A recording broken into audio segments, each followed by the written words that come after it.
This channel does not promote any violent, harmful, or illegal activities. All content provided by this channel is meant for an educational purpose only. Top quality और consistent performance के लिए सिर्फ silver pump नाम याद रखना।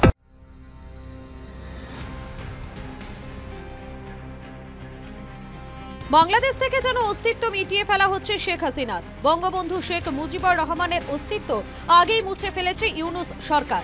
পাঠ্য বই থেকে মিউজিয়াম কার্যত মুছে সাফ করে দেওয়া হয়েছে। এবারে হাসিনা আমলের আরও একটি নিয়মে বদল আনলো মোহাম্মদ ইউনূসের নেতৃত্বাধীন ইউনূস সরকার।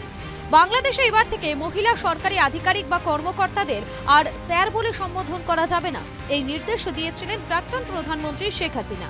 নারী পুরুষকে সমান অধিকার, সমান সম্মান দিতে এই নিয়ম চালু করেছিলেন। তবে অন্তর্বর্তী সরকার সেই সিদ্ধান্ত বাতিল করে দিল। বৃহস্পতিবার উপদেষ্টা পরিষদের বৈঠকে এই সিদ্ধান্ত নেওয়া হয়েছে বলে জানিয়েছেন মোহাম্মদ ইউনূসের প্রেস সচিব শফিকুল আলম। তিনি সোশ্যাল মিডিয়ায় পোস্ট করে লিখেছেন, শেখ হাসিনার জমানার প্রায় 16 বছরের কর্তৃত্ববাদী শাসনের সময় মহিলা আধিকারিকদেরও স্যার বলে সম্বোধন করতে হতো, যা অত্যন্ত বেমানান। তাই উপদেষ্টা পরিষদ এই স্যার সম্বোধন করার নিয়ম বাতিলের সিদ্ধান্ত নিয়েছে। একই সঙ্গে আওয়ামী লীগ সরকারের জারি করা অন্যান্য প্রোটোকল এবং নির্দেশনাগুলিও পর্যালোচনার জন্য একটি কমিটি গঠন করা হয়েছে। তারা 1 মাসের মধ্যে সুপারিশ জমা দেবে প্রধান উপদেষ্টার কাছে। টিভি9 বাংলা ডিজিটাল।